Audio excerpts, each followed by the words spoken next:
Nehru life waste हैं इस सरकार के लिए।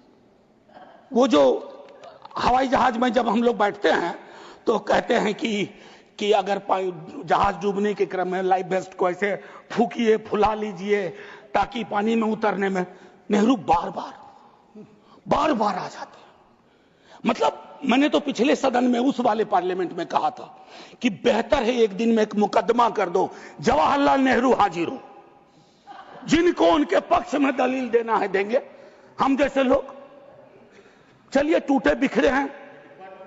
और दूसरी तरफ उनको बुला लो जिनको नेहरू हर जगह नजर आते हैं। अगर नेहरू इतने वर्षों बाद भी आपको परेशान कर रहे हैं तो कुछ तो बात है, थी उस बंदे में, कुछ तो बात थी। मैं एक चीज कहना चाहता हूं, इसको भी पहले कहा, आज फिर आपके समक्ष दोहराता हूं। पहलगाम हुआ सर, मैंने वो बात कही, जो ट्वीट आया, नफरत, टेलीविजन हाउसेस में डिबेट होने लगे। लेकिन उसके बाद अभी हाल में एक चीज मैंने बहुत पहले भी कही है, दोहरा रहा हूं। सर, कश्मीर को लैंड मास सिर्फ नहीं समझना चाहिए, सिर्फ जमीन का टुकड़ा नहीं है कश्मीर। कश्मीर में लोग बसते हैं, कश्मीर के लोगों ने भी कुर्बानियां दी हैं। पहलगाम के बाद जिस तरह का रिएक्शन कश्मीर में आया वो अनप्रेसिडेंटेड था, अनप्रेसिडेंटेड। लोग रो रहे थे, कंधा दे रहे थे, बचा रहे थे, अपनी दुकानों के शटर डाउन कर दिए। लेकिन उसी कश्मीर में बाद के विजुअल्स में वहां की चुनी हुई सरकार, हालांकि मैं मानता हूं सरकार के बारे में, they have the responsibility without power, तो ये आज अर्जी का वक्त नहीं है, लेकिन मैं एक अर्जी लगा देता हूं इस सरकार के समक्ष, फुल फ्लेजेड स्टेटहुड बहाल करिए। ऐसी छवियां जहां सीएम एक खास जगह ना जा सके, मौन करने के लिए, रेस्पेक्ट देने के लिए, श्रद्धांजलि देने के लिए, उसके बाद सब दूसरी पीड़ा एक हुई। हमारे एनएसए साहब ने कहा एक कांच नहीं टूटा हिंदुस्तान का। सर, ये संवेदन शून्यता की पराकाष्ठा है। पूंछ राजौरी के लोग कांच से भी गए बीते हैं। मुझसे ज्यादा पूंछ राजौरी को आप जानते हैं माननीय चेयरमैन साहब, कितने लोग हमने गवा दिए। उसके बाद मुझे लिखना पड़ा, प्रिय कांच तुम कितने धन्य हो, तुम्हारा जिक्र हो रहा है, जिनको खो दिया उनका कोई जिक्र नहीं हो रहा।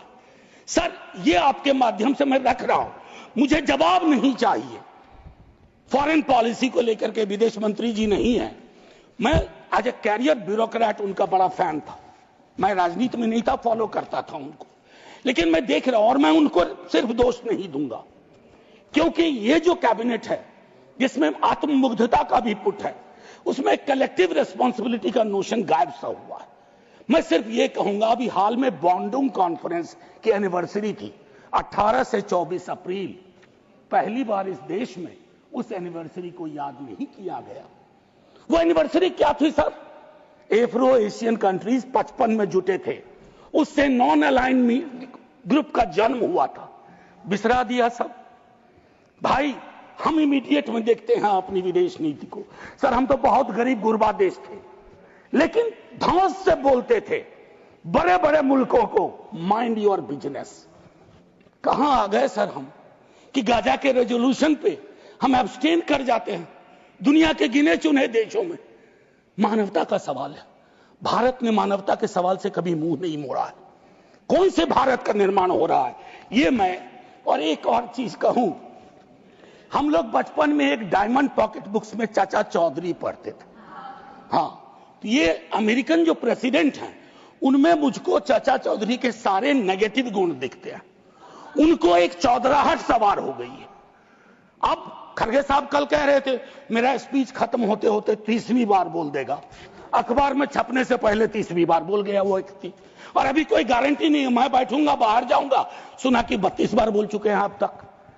सर, मैं इसलिए कह रहा हूं कि इसका प्रतिकार सूत्रों के हवाले से ना हो कि सूत्र कह रहे हैं कि उन्होंने दखल नहीं दिया। सूत्र नहीं, ये सूत्र आजकल बहुत उत्पाती हो गए। खबरें सीधे नहीं आती हैं, सूत्रों के माध्यम से आती हैं। तो मैं आग्रह करूंगा, प्रतिकार के लिए मैंने एक प्रपोजल रखा हुआ है। अगर आप ये वीडियो YouTube पर देख रहे हैं तो हमारे चैनल को सब्सक्राइब कर बेल आइकन दबाएं और Facebook पर देख रहे हैं तो हमारे पेज को लाइक करें।